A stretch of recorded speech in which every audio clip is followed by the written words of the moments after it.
ভাই এসে দোয়া চাইল, হুজুর 3 দিন আগে বিয়ে হয়েছে আমার, একটু দোয়া করে দেন। তারপর যুবক ছেলেরা, তোমরা যারা বিয়ে করনি করবা, খেয়াল করে শোনো, এগুলো কাজে লাগবে। স্যাক্রিফাইসটা খুব জরুরি। স্যাক্রিফাইস ইজ দ্য কি of a successful happy couple life. একটা সুখী দাম্পত্য জীবনের আসল চাবি হচ্ছে স্যাক্রিফাইস। আওয়াজ করে বলতে হবে, চাবিটার নাম কি? স্যাক্রিফাইস করতে হবে, একটু মানিয়ে নেয়া, একে অপরকে বোঝা, একটু ভালোবাসা, একটু মানিয়ে চলা, এটার নাম হচ্ছে স্যাক্রিফাইস।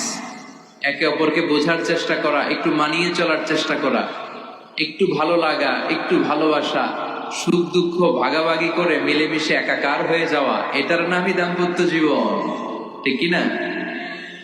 এটার নামই দাম্পত্য জীবন। মিলেমিশে একাকার হয়ে যেতে হবে, স্যাক্রিফাইসের মানসিকতা অর্জন করতে হবে। একে অপরের দোষ ধরলে চলবে না, কারণ no one is perfect in this life. আপনি যে আপনার বউয়ের দোষ ধরতেছেন, আপনার দোষ নাই? কথা বলেন না কেন? আপনারও দোষ আছে না নাই? তো লিস্ট দুই ভাবে করা যায়, একটা হচ্ছে দোষের লিস্ট, আর একটা হচ্ছে গুণের লিস্ট। দোষের লিস্ট বাদ দিয়ে দেন। আপনার স্ত্রীর মধ্যে আল্লাহ তাআলা কি কি গুণ দিয়েছে, এই গুণগুলোর লিস্ট করুন, দোষের লিস্ট নয়।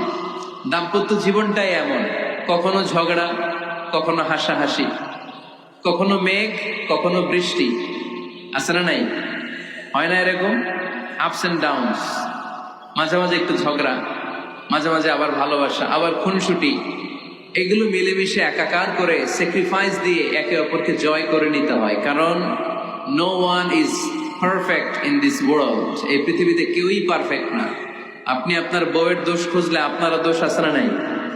কেউ দোষমুক্ত নয়। এজন্য দোষ না খুঁজে আমরা স্যাক্রিফাইস করবো। দাম্পত্য